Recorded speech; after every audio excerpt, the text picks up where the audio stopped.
Pour aller tout droit, je me place dans la voie A, B, C.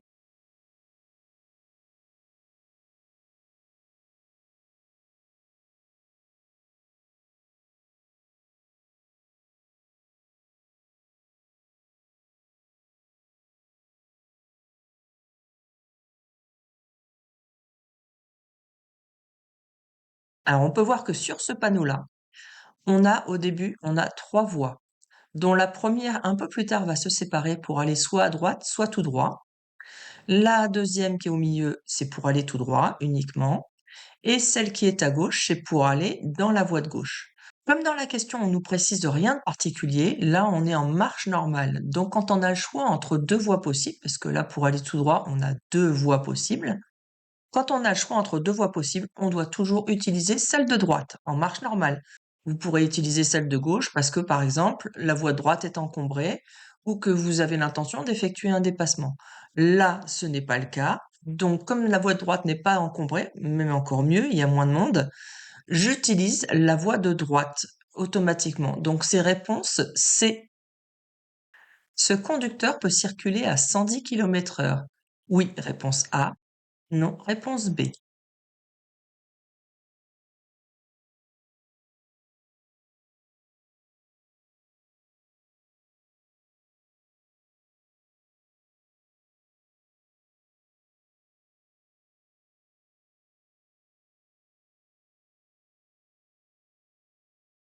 Là, vous voyez, là, c'est une question qui est typique par rapport à la réforme avec un point de vue qui est différent. Donc là, c'est le point de vue d'un conducteur de poids lourd. Donc, est-ce que ce conducteur de poids lourd peut rouler à 110 km/h ici? On voit qu'on est sur une route à 2 chaussées séparées par un terre-plein central. Donc, c'est pas l'autoroute, hein, parce qu'on nous informe qu'on est en sens unique. Vous aurez pas ce panneau-là sur l'autoroute. Et là-bas, les panneaux sont verts. Donc, c'est pas l'autoroute. À savoir qu'un chauffeur de poids lourd est limité à 80 km/h sur une route à caractère prioritaire. Vous savez que la vitesse maximale, c'est 90 sur autoroute et après, ça peut être 80 sur la route en fonction de certaines conditions. Donc, il ne peut pas aller à 110 km/h. Réponse B. Je vais rencontrer un aménagement surélevé. Réponse A. Une succession de petits virages. Réponse B.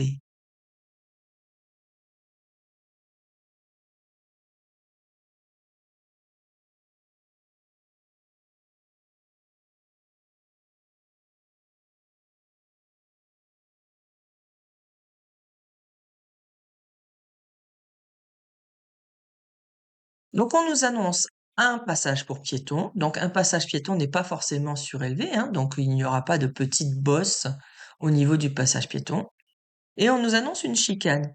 Une chicane, c'est ça, c'est une succession de petits virages qui est fait pour vous faire ralentir. Donc c'était bien la réponse B.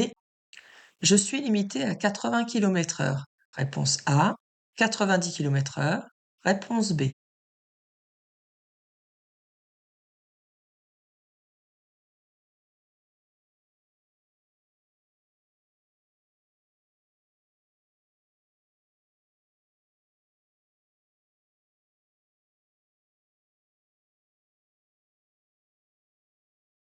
On peut voir qu'on est sorti d'agglomération. Si vous regardez le rétro intérieur, vous voyez dans ce sens-là une entrée d'agglomération, hein, donc nous on en sort. Donc on n'est pas en agglomération, on le voit bien aussi ici, on est bien en race campagne. On est sur une route à double sens de circulation, puisque vous voyez, on a des flèches de rabattement. Et puis là, on n'a pas une ligne continue, donc c'est pas un sens unique. Donc c'est à double sens de circulation, quelqu'un peut arriver en face. Dans ce genre de route, on est limité à 80 km/h. Certains départements, sur certaines routes, vous autoriseront à rouler à 90 km/h, mais vous aurez automatiquement un panneau de limitation de vitesse sur les questions. Donc là, comme vous n'avez rien de particulier, c'est la règle de base, donc c'est 80 km/h. Réponse A. La trappe à carburant est toujours située à droite du véhicule. Vrai, réponse A. Faux, réponse B.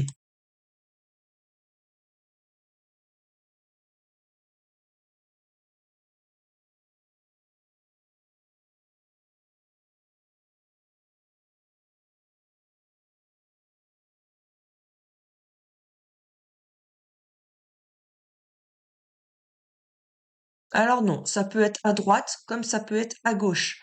Ça dépend vraiment des véhicules. Donc c'était réponse B.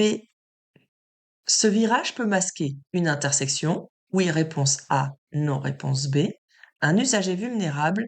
Oui, réponse C. Non, réponse D.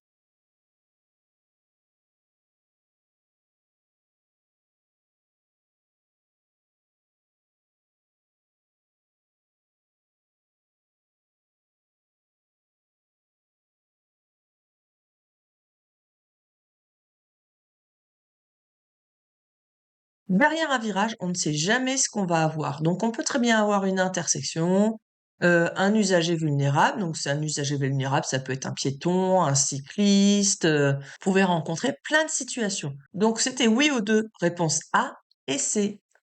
Je peux dépasser ce cycliste. Oui, réponse A. Non, réponse B.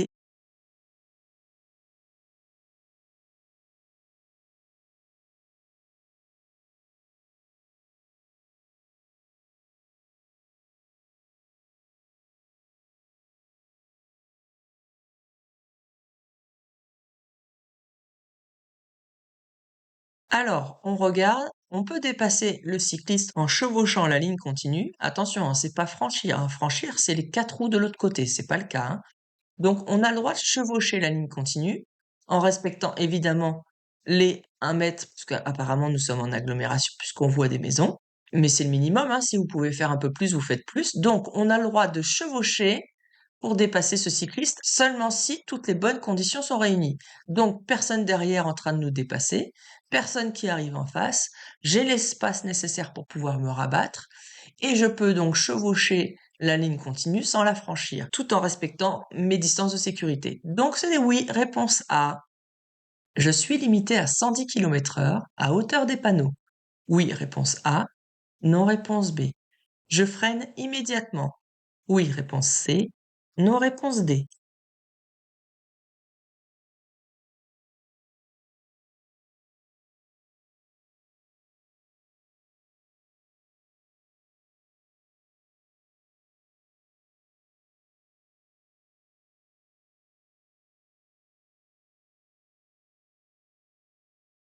On nous annonce qu'on est sur l'autoroute. Vous voyez, vous avez là écrit A1, donc on est sur l'autoroute numéro 1. Donc normalement, on est limité à 130 km/h.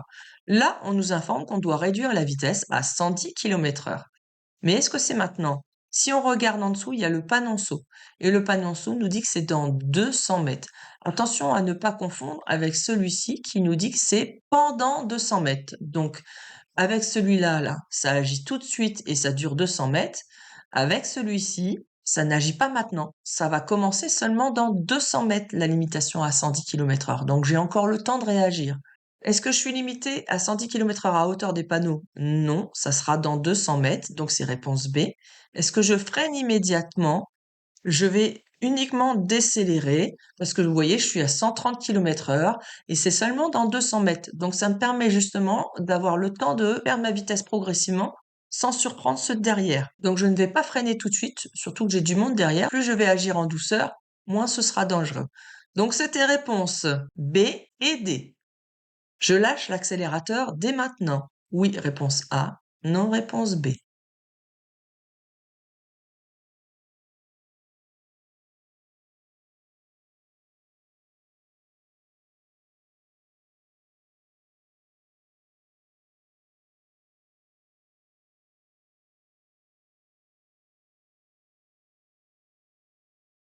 Alors ça, c'est une question d'éco-conduite, hein. J'ai un feu rouge qui est au loin, donc je vais pas freiner maintenant parce que j'ai encore le temps, mais je vais lâcher l'accélérateur pour décélérer. Et sur les nouvelles voitures, quand je lâche l'accélérateur, je ne consomme pas du tout de carburant. Donc c'est plus économique et écologique. C'était réponse A.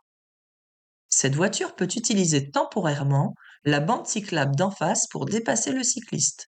Oui, réponse A. Non, réponse B.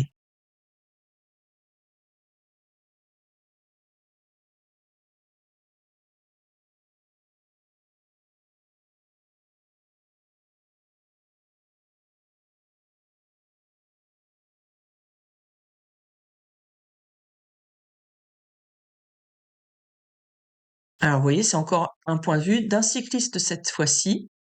Alors, la voiture n'a pas le droit d'utiliser la bande cyclable, même pour effectuer un dépassement. C'est interdit. Donc, elle doit patienter derrière. Donc c'était réponse B. Si vous appréciez mes explications et vous pensez que c'est de qualité, n'hésitez pas à mettre un like, ça me fera plaisir. Suivre mes futures corrections qui, je vous rappelle, sont aux normes par rapport au nouvel examen qui a commencé en 2023 et qui va durer pour 2024 aussi. Donc pour le code 2024, n'hésitez pas à vous abonner et surtout à mettre la petite notification. Comme ça, vous serez au courant dès que je vous mets une nouvelle vidéo. Allez, c'est parti pour la question suivante. Je dois désactiver le limiteur de vitesse avant de m'engager dans cette agglomération. Vrai, réponse A. Faux, réponse B.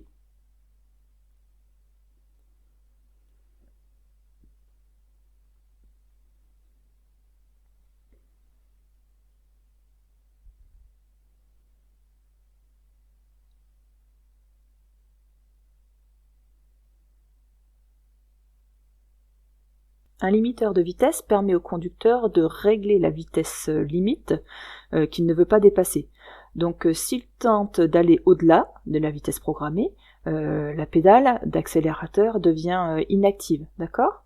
Mais un fort appui sur la pédale d'accélérateur permet de dépasser momentanément cette vitesse en cas de besoin. Contrairement au régulateur, le limiteur, lui, peut être utilisé partout, dans toutes les situations, sur n'importe quel type de réseau, qu'il y ait du trafic ou pas de trafic, que ce soit en agglomération ou sur autoroute. Parce que c'est comme si vous conduisiez la voiture normalement, comme d'habitude, mais elle n'est mécaniquement pas capable de dépasser la vitesse que vous lui avez fixée. D'accord ? Donc vous pouvez moduler votre allure en fonction de chaque situation devant. Vous êtes toujours très réactif sur le frein et l'accélérateur, comme si vous n'aviez pas mis de limiteur. Voilà. Donc là, c'est réponse B. On n'a aucune obligation de désactiver le limiteur puisque ça s'adapte partout. Réponse B. Malgré ma faible allure, je continue à observer autour de moi. Oui. Réponse A. Non. Réponse B. Je reste serré à droite dans ma voie. Oui. Réponse C. Non. Réponse D.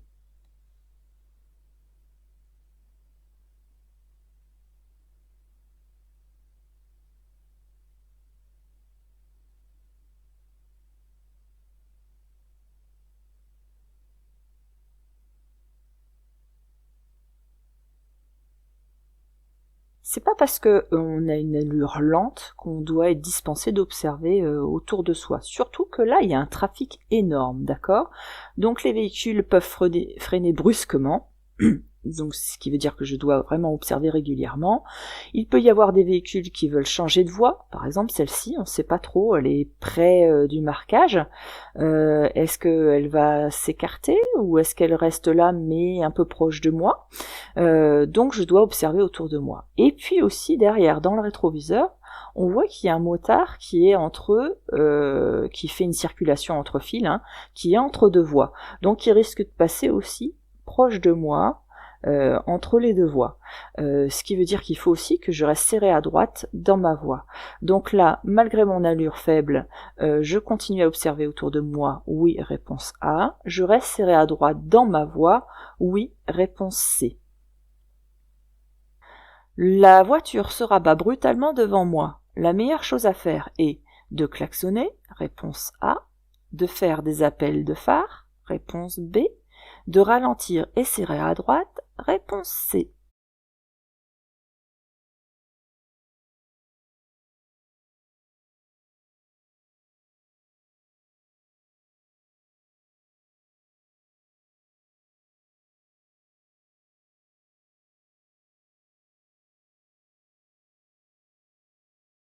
Alors, on observe là la voiture qui est en train de se rabattre. Elle était en train de me dépasser et elle se rabat mais elle ne respecte pas les distances de sécurité.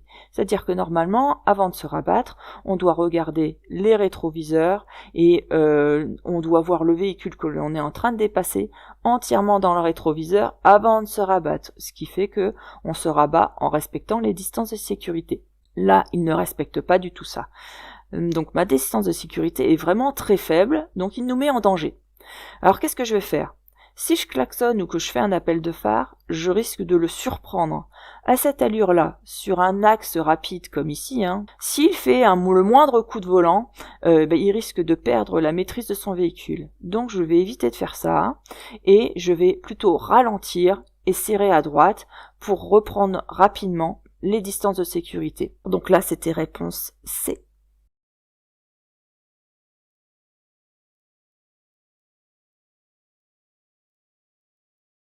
Je reste où je suis. Oui, réponse A. Non, réponse B.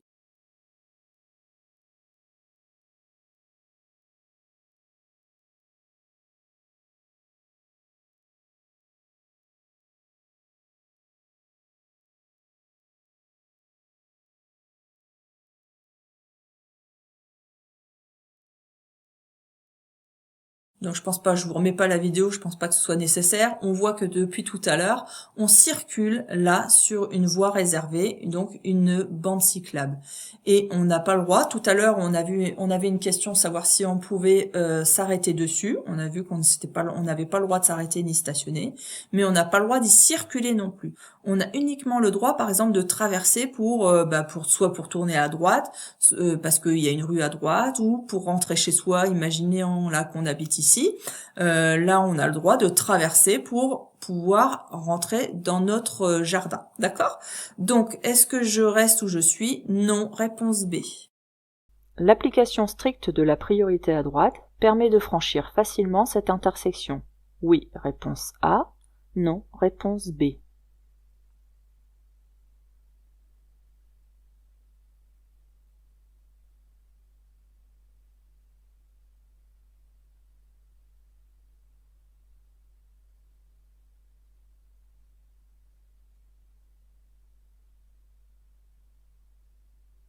Donc on peut constater qu'on est bien sur une priorité à droite, un carrefour géré par un système de priorité à droite. Pourquoi ? Parce que nous n'avons pas de marquage au sol.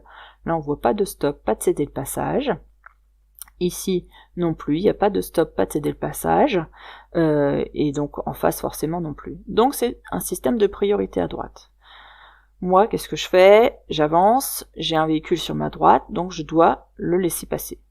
Mais lui, il va tourner vers la gauche. Vous voyez, il a son clignotant, donc il va vouloir avancer jusqu'au milieu de l'intersection et ensuite tourner vers la gauche. Ce qui veut dire qu'il a quelqu'un sur sa droite, donc il doit la priorité à droite. Ensuite, le véhicule qui est en face, lui, il veut tourner à sa gauche aussi, c'est-à-dire qu'il va avancer jusqu'au milieu de l'intersection, il va traverser ma voie pour ensuite tourner ici. Donc quand il va tourner, je serai sur sa droite, il devra me laisser passer.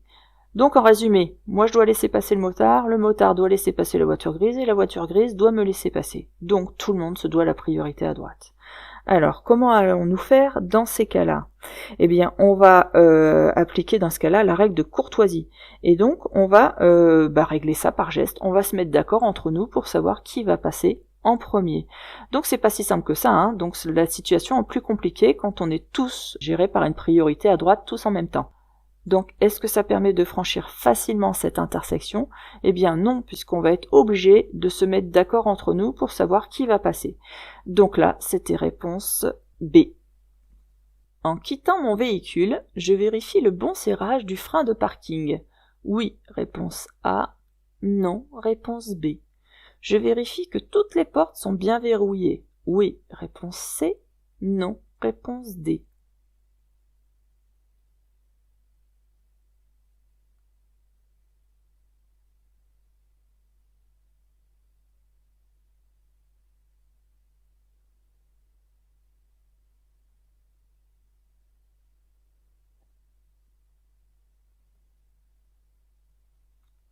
Alors, avant de descendre de ma voiture, je vérifie toujours qu'elle soit bien immobilisée. Donc dans ce cas-là, je mets le frein de parking ou le frein à main, c'est l'autre terme. Donc je serre bien mon frein à main, le frein de parking, mais aussi sur les boîtes automatiques, donc il y a le petit bouton P pour faire frein de parking, d'accord, à enclencher. Sur une voiture à boîte manuelle, je peux même laisser, c'est conseillé, si vous êtes en pente, de laisser une vitesse d'enclencher la première ou la marche arrière. Ensuite, je dois aussi m'assurer que toutes les vitres sont totalement remontées et qu'aucun objet n'est visible à l'intérieur de la voiture. Ça, je vous le conseille fortement si vous voulez pas vous retrouver avec une vitre cassée parce que vous avez, par exemple, laissé votre téléphone dans la voiture. Et puis ensuite, je quitte le véhicule en verrouillant, effectivement, toutes les portes de la voiture. Donc, en quittant mon véhicule, je vérifie le bon serrage du frein de parking, que ce soit en boîte auto ou en boîte manuelle, ça sera oui. Donc, réponse A. Et je vérifie que toutes les portes sont bien verrouillées, oui aussi. Réponse A et C. Dans certains cas, mon permis de conduire peut être limité à la conduite de jour uniquement, oui, réponse A, non, réponse B. À la conduite d'une voiture automatique, oui, réponse C, non, réponse D.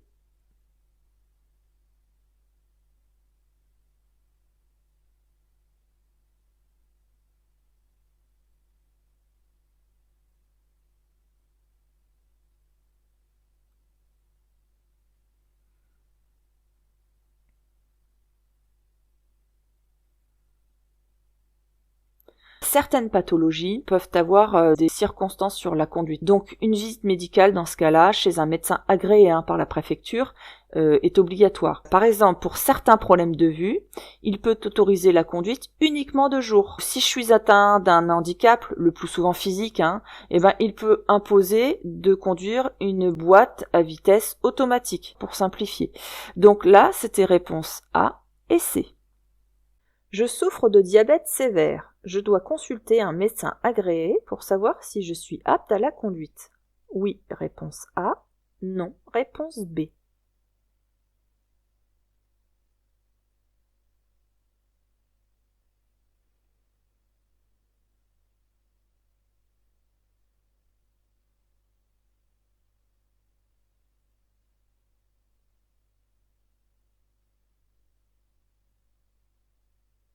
Voilà, alors vous souffrez de diabète, il faut absolument le déclarer à la préfecture. Et puis après, il faudra prendre un rendez-vous donc avec un médecin agréé. Vous inquiétez pas, la préfecture elle va vous donner toute la liste des médecins agréés pour passer une visite médicale d'aptitude. Voilà, donc là c'était réponse A.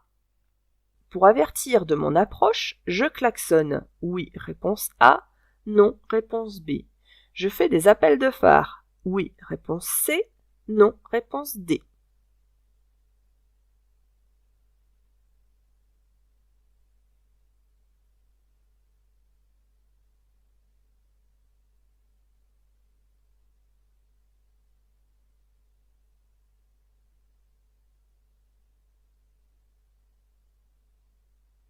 Alors vous voyez, on est en agglomération.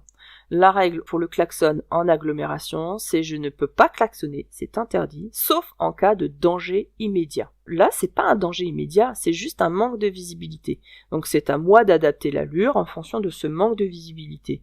Donc il me suffit juste que je ralentisse suffisamment pour pouvoir ensuite avoir la visibilité en face et savoir si je peux continuer ma trajectoire. Et faire un appel de phare ne servirait à rien non plus, puisque en plein jour, celui qui arrive de l'autre côté ne verra pas mes phares. Donc là, c'était réponse B et D. Le risque d'endormissement en conduisant est plus élevé. Entre 13h et 15h, réponse A. Entre 18h et 20h, réponse B.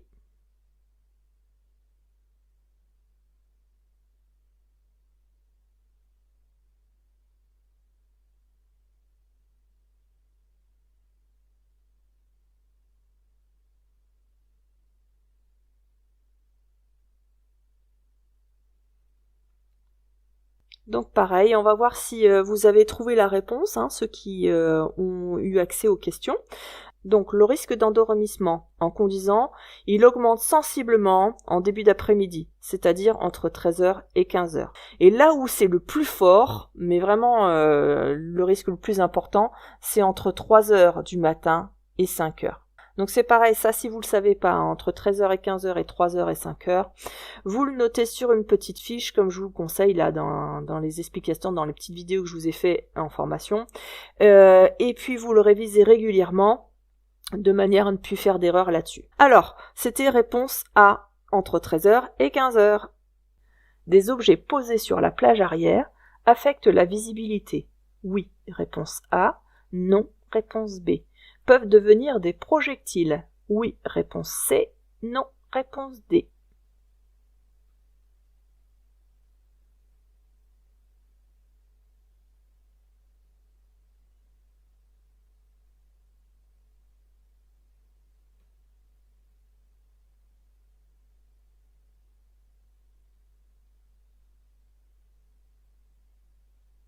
Les objets posés sur la plage arrière, en effet, ça affecte la visibilité, ça la réduit la visibilité. Elle est moins bonne.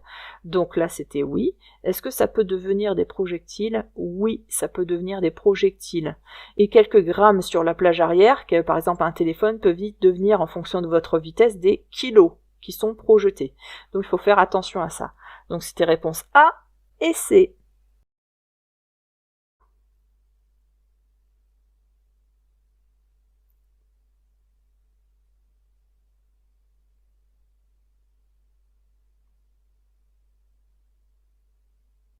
Après avoir dépassé ce poids lourd, il est préférable de se rabattre dans la voie de droite, réponse A, de dépasser le deuxième poids lourd, réponse B.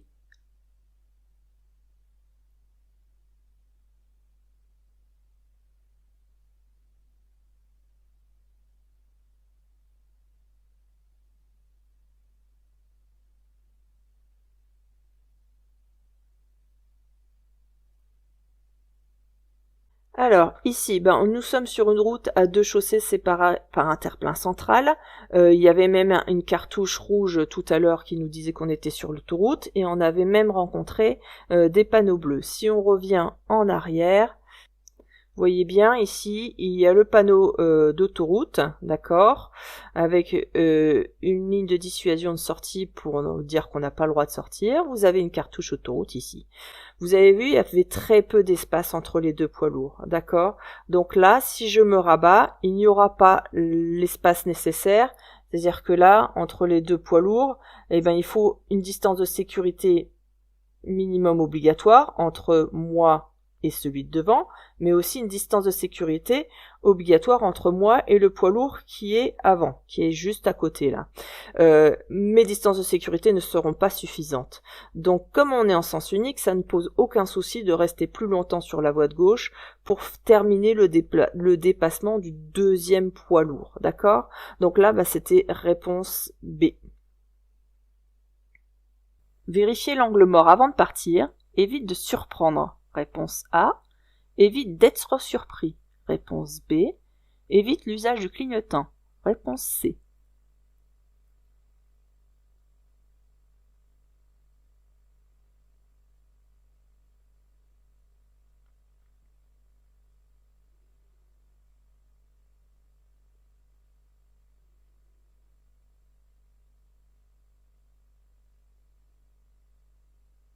Alors, oui, il faut toujours avoir une vision dans son ensemble. Les rétroviseurs limitent vraiment la vue qu'il y a autour de nous. Donc si on peut avoir une vision à 360 degrés, vraiment dans son ensemble, c'est l'idéal. Et pour ça, qu'est-ce qu'il faut faire? Il faut pouvoir tourner la tête. Donc ça nous permettra, en vérifiant l'angle mort, ça nous permettra d'éviter d'être surpris, donc de ne pas voir par exemple une voiture qui est arrivée sur le côté ici. On ne pourra pas le voir dans les rétroviseurs si elle vient d'une rue sur le côté par exemple. Donc, et puis ça nous évitera de surprendre les autres aussi, parce que si on démarre, parce qu'on l'avait pas vu, si on démarre devant elle alors qu'elle arrive, on risque l'accident, on risque de la surprendre aussi. Donc là, c'était réponse A et B. Et toujours, dans tous les cas, mettre son clignotant pour informer de notre intention. Ça, c'est important. Donc réponse A et B. Je viens de recevoir une notification sur mon téléphone portable. Je regarde celui-ci. Oui, réponse A. Non, réponse B. Regarder mon téléphone augmente le risque d'accident. Oui, réponse C. Non, réponse D.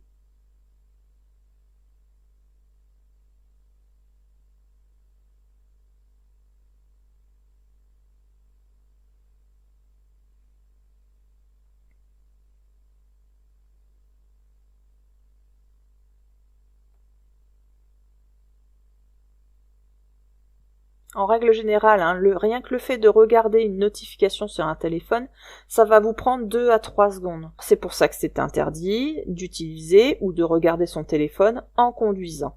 Donc là, c'était réponse B. Est-ce que ça augmente le risque d'accident? Bien sûr. Donc c'est réponse B et C. Le dépistage de stupéfiants est obligatoire dans le cas d'un accident matériel, réponse A, d'un accident corporel, réponse B, d'un accident mortel, réponse C.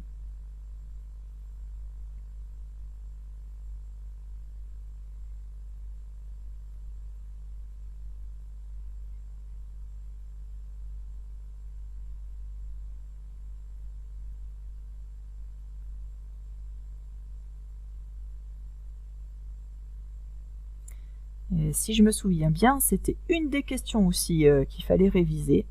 Donc le dépistage de stupéfiants est obligatoire en cas d'accident mortel, d'accord? Ça c'est le code de la route, hein, et en cas d'accident corporel. Donc dans les deux cas, corporel c'est blessure, hein. Donc c'était réponse B et C. L'utilisation d'une pince pour réduire la tension de la ceinture de sécurité est sans danger en cas d'accident. Oui, réponse A. Non, réponse B.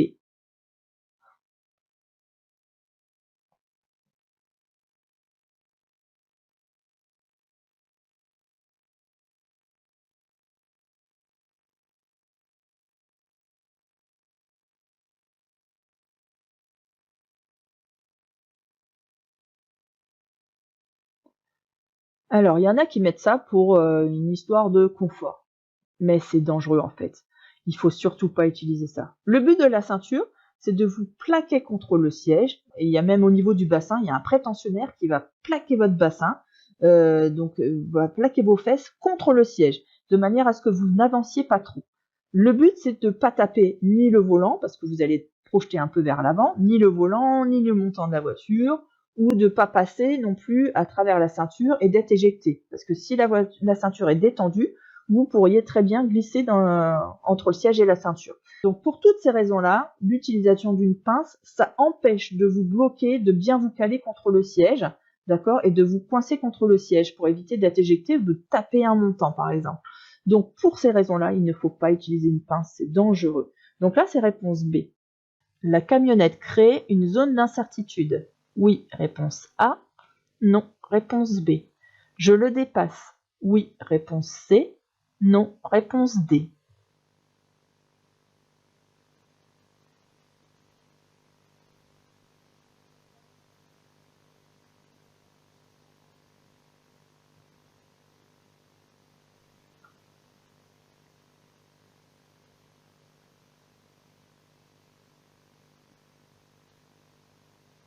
Alors, qu'est-ce que c'est qu'une zone d'incertitude? Déjà, dans un premier temps, la zone d'incertitude, ça veut dire qu'on ne sait pas trop comment ça va se passer à l'avenir. Donc, on n'est pas sûr, qu'il y a plusieurs possibilités et on ne sait pas trop comment ça va se dérouler. Alors, qu'est-ce qui se passe? On voit que là, la camionnette, elle a ses feux stop d'allumer, hein, on voit bien les 3 feux stop, mais aussi on voit les feux de recul d'allumer. On voit ses rétroviseurs, donc si on voit ses rétroviseurs, elle, normalement, peut me voir dans les rétroviseurs aussi. Donc, normalement, elle est censée pouvoir me voir arriver. Est-ce qu'elle a regardé dans ses rétroviseurs, cette personne-là? On ne sait pas, parce qu'elle a déjà enclenché les feux de recul. Alors, que va-t-elle faire? Est-ce qu'elle attend que je passe et ensuite elle va reculer? Ou est-ce qu'elle commence à reculer tout de suite en se disant que je vais la laisser passer? Je ne sais pas. Surtout qu'il peut se dire qu'en plus de ça, j'ai pas de visibilité dans le virage, je ne sais pas si quelqu'un arrive, donc de toute manière, je ne peux pas le dépasser ici. Donc tout ça, ça fait beaucoup de questions. Donc c'est une véritable zone d'incertitude. Donc la camionnette crée une zone d'incertitude. Oui, réponse A. Est-ce que je le dépasse? Je vous en ai un peu parlé à l'instant. C'est que là, si je le dépasse, je vais me retrouver dans la voie qui est carrément en contresens de circulation, hein. Je vais emprunter la voie d'en face. Et je n'ai aucune visibilité, vous avez vu de ce côté-là. Je ne sais pas si un autre véhicule va arriver. Et je risque de me retrouver face à face avec lui. Donc là, non, je ne le dépasse pas. Il vaut mieux que je garde cette distance-là pour le laisser manœuvrer et dégager ensuite. Donc là, c'était réponse A et D. Le remplissage de l'huile moteur se fait dans l'orifice A, B,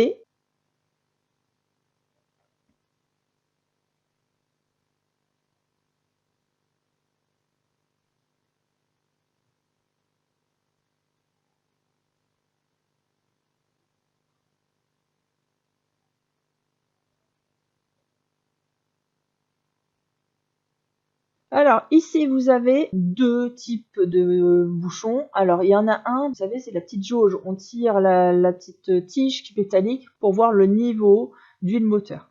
Si je n'en ai pas suffisamment, je vais remplir ici. Ça c'est le bouchon. Je l'ouvre et je mets l'huile à ce niveau-là. Donc le remplissage de l'huile moteur se fait dans l'orifice B. Il n'y a personne dans le miroir. Pour aller tout droit, je peux m'engager en toute sécurité. Oui, réponse A. Non, réponse B.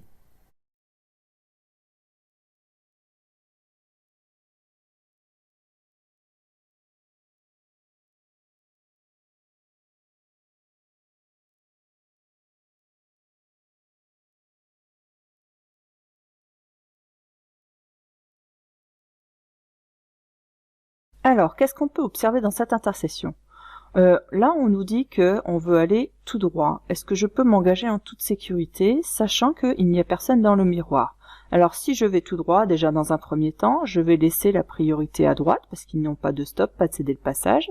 D'ailleurs, hein, vous avez vu, j'ai le droit d'aller tout droit, hein, parce que c'est interdit, mais uniquement pour le transport de marchandises de plus de 5 tonnes 5. Donc, ce panneau d'interdiction ne me concerne pas.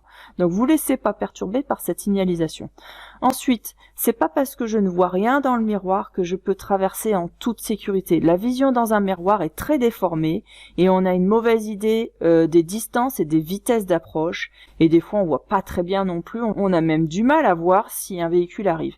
Donc, vous allez toujours vérifier par vous-même en vision directe, en regardant vous-même sur la droite, pour voir si vous pouvez traverser cette intersection. Donc là, est-ce que je peux m'engager en toute sécurité? Non, réponse B. Je peux tourner à droite. Dans la première rue, oui, réponse A. Non, réponse B. Dans la deuxième rue, oui, réponse C. Non, réponse D.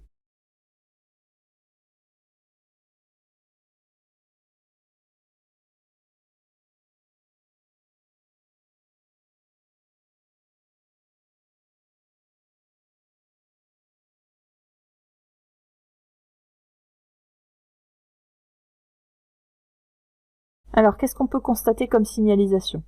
Ce panneau-là, ça annonce qu'il est interdit de faire demi-tour et c'est jusqu'à la prochaine intersection incluse. Donc, à partir du panneau, jusqu'à la prochaine intersection incluse. Ensuite, ici, ça veut dire que c'est interdit de tourner à droite à la prochaine intersection. Ça veut dire à l'intersection qui sera juste après ce panneau-là. Donc, ça sera interdit de tourner ici. On en a la preuve, puisque vous avez vu, là, le cédé de passage fait toute la largeur de la route. Donc, ça nous annonce bien que c'est un sens unique. Ok, si on avait eu une interdiction de tourner à droite, il aurait fallu qu'il renouvelle le panneau juste avant cette rue-là. Donc, on a le droit de tourner dans cette rue-là. D'ailleurs, le stop, vous voyez bien, ne fait pas toute la largeur de la route. Hein. Il y a un espace pour pouvoir tourner. Donc là, est-ce que je peux tourner à droite dans la première rue? Non, c'est interdit, donc c'est réponse B. Est-ce que je peux tourner à droite dans la deuxième rue? Oui, je peux le faire. D'accord, ils n'ont pas renouvelé ce panneau-là et le marquage ne fait pas toute la largeur de la route. Donc je peux tourner à droite. Réponse B et C. La signalisation autorise le dépassement. Dans la situation numéro 1, oui, réponse A, non, réponse B. Dans la situation numéro 2, oui, réponse C, non, réponse D.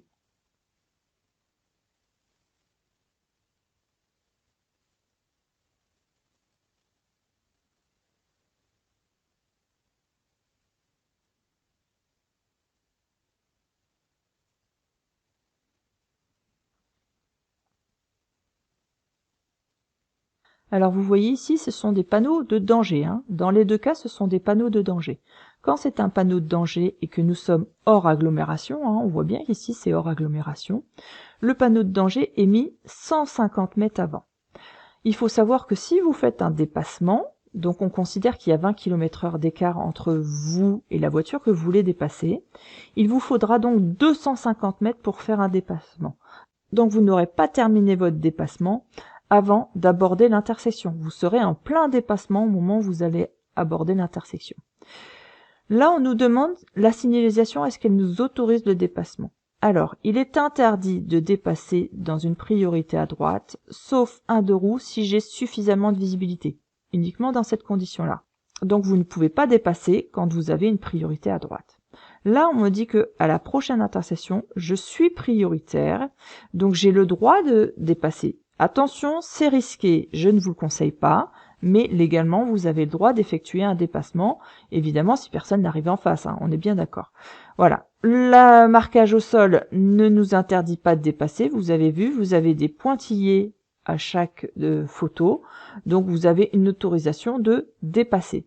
Donc là, la signalisation autorise le dépassement dans la situation numéro 1. Eh bien, c'est oui. Hein. Là, on a le droit de dépasser parce que les pointillés nous l'autorisent et nous sommes prioritaires à l'intersection. Dans la situation numéro 2, eh bien là, c'est non parce que même si on a une autorisation de dépasser ici, on arrive quand même sur une priorité à droite.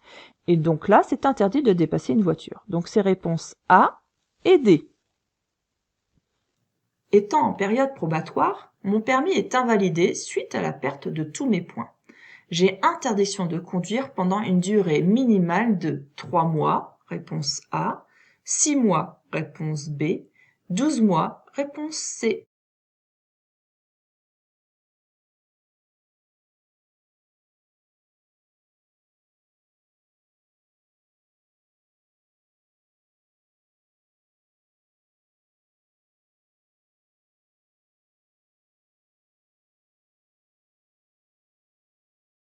Alors, le retrait de tous les points, ça entraîne une interdiction de conduire pendant une durée minimum de 6 mois. Et comme je suis en période probatoire, je vais être obligée, dans ce cas-là, de repasser l'épreuve du code et aussi l'épreuve de l'examen de conduite, du permis de conduire. Donc, vous devez repasser la totale. Par contre, vous pouvez quand même repasser ces examens-là pendant votre période de 6 mois, mais vous ne pourrez pas reconduire avant les 6 mois. Donc, réponse B. Je modifie mon intervalle de sécurité en fonction de la vitesse. Oui, réponse A. Non, réponse B. Quand la circulation est importante. Oui, réponse C. Non, réponse D.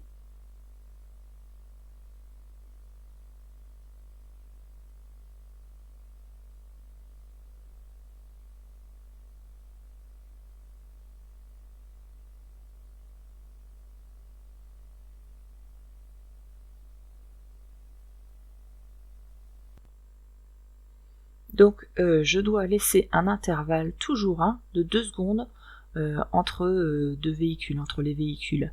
Donc, plus je roule vite, plus la distance de sécurité sera longue. Et lorsqu'un véhicule devant moi me masque la visibilité, parce que la circulation est importante ou parce qu'il est volumineux, dans ce cas-là, je ne peux pas anticiper ce qui se passe devant. Donc il est mieux d'augmenter son intervalle de 2 secondes pour avoir le temps d'analyser l'environnement et le temps aussi de réagir. Donc là, je modifie mon intervalle de sécurité en fonction de la vitesse, oui. Et quand la circulation est importante, oui aussi. Donc c'était réponse A et C.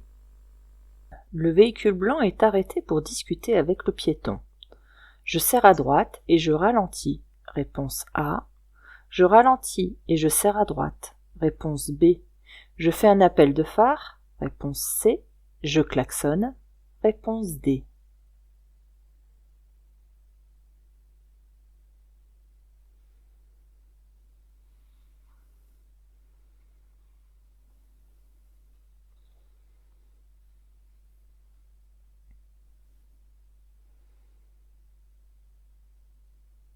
Vous avez remarqué, la route est très très étroite. D'ailleurs, il n'y a même pas de signalisation, pas de marquage au sol qui sépare les deux voies parce que la route est trop étroite. Donc pour se croiser, il va forcément falloir se serrer à droite. Mais qu'est-ce qu'on constate ? C'est que l'accotement est vraiment endommagé et plein de boue. Donc il y a des trous, des ornières et plein d'eau. Donc là, c'est un énorme risque de perte de contrôle du véhicule. Ce qui fait que je dois absolument ralentir avant de me serrer à droite. De toute manière, il faut faire ça dans toutes les situations, même s'il n'y avait pas eu d'eau ici. Pourquoi ? Parce qu'il peut très bien y avoir sur l'accotement là un trou sur le bord ou même des débris de verre qu'il peut y avoir ou des bouts de ferraille. Et là, si vous roulez dessus, vous pouvez endommager votre véhicule et abîmer la direction ou éclater un pneu. Donc dans tous les cas, je ralentis et je serre à droite. Réponse B. J'ai le droit de circuler en feu de position uniquement. Réponse A. En feu de croisement, réponse B. En feu de route, réponse C.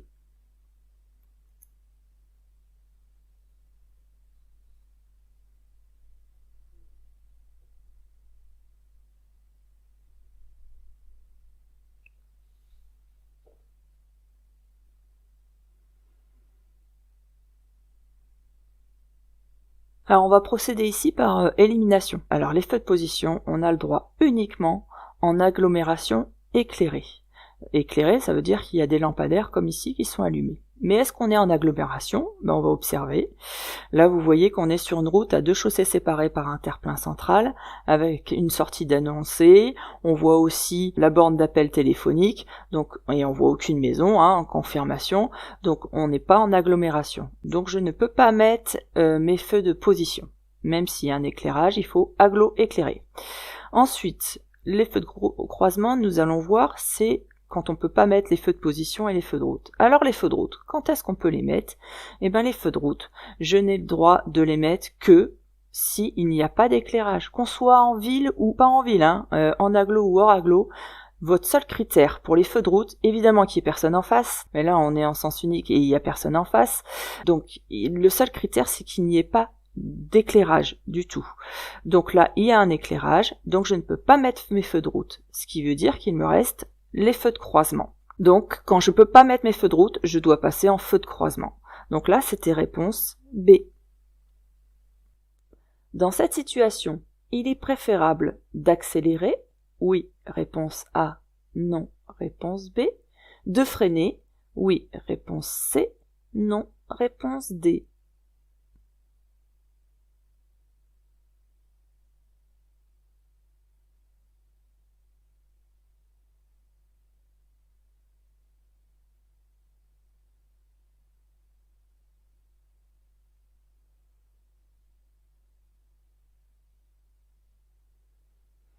Alors, nous allons observer toute la diapo. Nous allons commencer d'abord par la droite. On voit qu'il y a un véhicule à droite en stationnement. On a l'impression qu'il n'y a personne dedans. Pas de lumière à l'arrière, de feu stop ou de clignotant allumé, ni de feu de recul.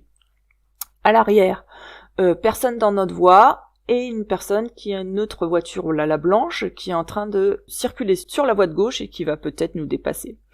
Et sur la gauche, là, qu'est-ce qu'on observe? Une voiture qui est sur la voie de gauche. Donc on peut supposer qu'elle voulait tourner à gauche ou aller tout droit, mais on constate qu'elle a un clignotant à droite. Ce qui veut dire qu'elle était peut-être en train de nous dépasser et qu'elle a l'intention de se rabattre sur la droite pour tourner à droite, certainement au niveau du feu. Donc elle risque de se rabattre brutalement devant nous parce que la distance est faible.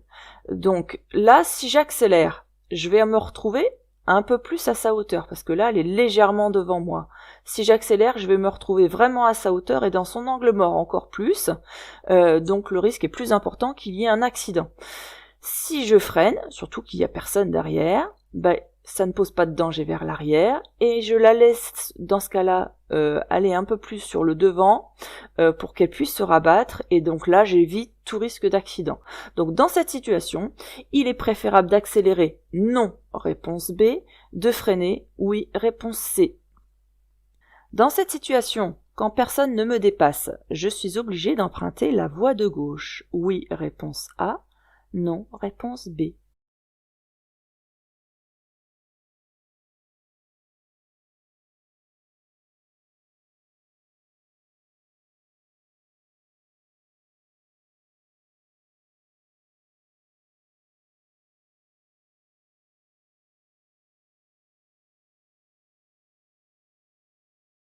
Donc ça, c'est à savoir par cœur. C'est une nouvelle réglementation qui a été mise, donc je vais vous l'expliquer. Lorsqu'un véhicule est immobilisé, ou circule à allure faible aussi, en feu de détresse, ou qu'il y a les gyrophares bleus ou orange d'allumés, quand ils sont sur l'accotement ou sur la bande d'arrêt d'urgence, ou même sur la chaussée, vous devez absolument, et j'ai bien dit vous devez, c'est obligatoire, vous devez réduire votre allure et le dépasser en vous assurant de pouvoir le faire sans danger. D'accord? Et donc, si vous pouvez, eh ben vous devez aussi, donc c'est obligatoire, si vous pouvez, c'est obligatoire de changer de voie. Si ce n'est pas possible de changer de voie, eh bien il faut ralentir, au besoin s'arrêter, si c'est pas possible, et de s'écarter au maximum, toujours en mettant un clignotant bien entendu. Mais dans ce cas-là, vous pouvez peut-être essayer de soit vous approcher fortement des pointillés ou de chevaucher légèrement. Donc là, ça s'appelle un corridor de sécurité, quand on doit s'écarter à cause d'un véhicule qui a soit ses feux de détresse ou qui roule de façon anormale. Donc dans cette situation, quand personne ne me dépasse, je suis obligée d'emprunter la voie de gauche. Donc là, on me dit bien que personne ne me dépasse, ce qui veut dire que je peux m'écarter, j'en ai la possibilité. Donc dans ce cas-là, je suis obligée, en effet, d'emprunter la voie de gauche. Donc oui, réponse A. Avant de conduire mon véhicule, je dois obligatoirement avoir avec moi mon permis de conduire, réponse A, ma carte d'identité, réponse B, mon certificat d'immatriculation, réponse C, mon attestation d'assurance, réponse D.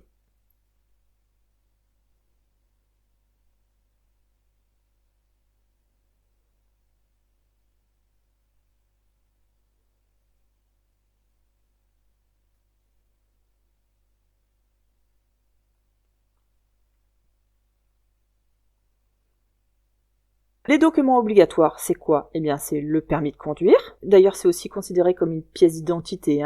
Donc, la carte d'identité, elle, ici, là, n'est pas indispensable. Le permis de conduire suffit. Ensuite, il faut le certificat d'immatriculation, que vous appelez plus généralement la carte grise.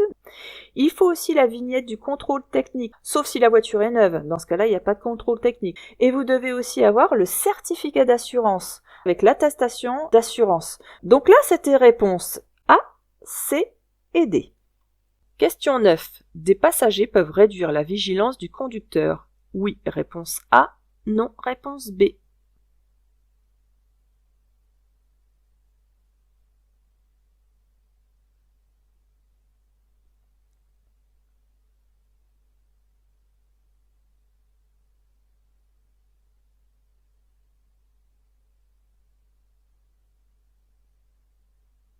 Bah oui, les passagers, évidemment, ça peut perturber la vigilance du conducteur. Si vous avez une discussion, votre attention, elle est sur la discussion et moins sur l'extérieur. S'il y a des enfants qui se chamaillent aussi, il y a des fois, on sera obligé de se retourner pour se fâcher aussi. Ça, c'est très dangereux, d'accord? Donc, ce genre de situation, c'est à éviter. Donc, les passagers, en effet, peuvent réduire la vigilance. Donc là, c'était réponse A. Je circule à 50 km/h. Changer de voie le temps de dépasser est autorisé, réponse A, interdit, réponse B.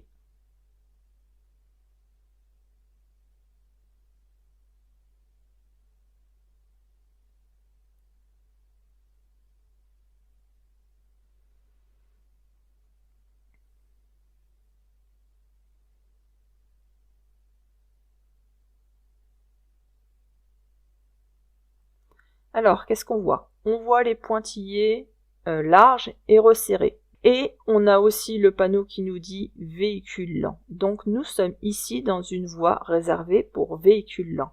Petit rappel, la voie réservée pour véhicule lent, elle est faite pour ceux qui circulent jusqu'à 60 km/h. Donc,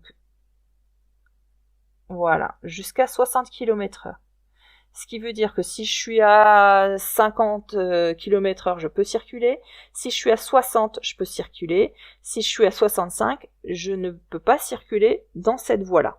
Alors, même si je circule en dessous de cette limitation de vitesse, parce qu'on me dit que je circule à 50 km/h, eh bien, j'ai quand même le droit de sortir le temps de faire un dépassement, juste le temps d'effectuer un dépassement. Ensuite, je dois revenir tout de suite dans ma voie réservée. Bien sûr, ça c'est à condition de céder le passage aux autres véhicules qui circulent sur mes voies à gauche, mais là il n'y a personne.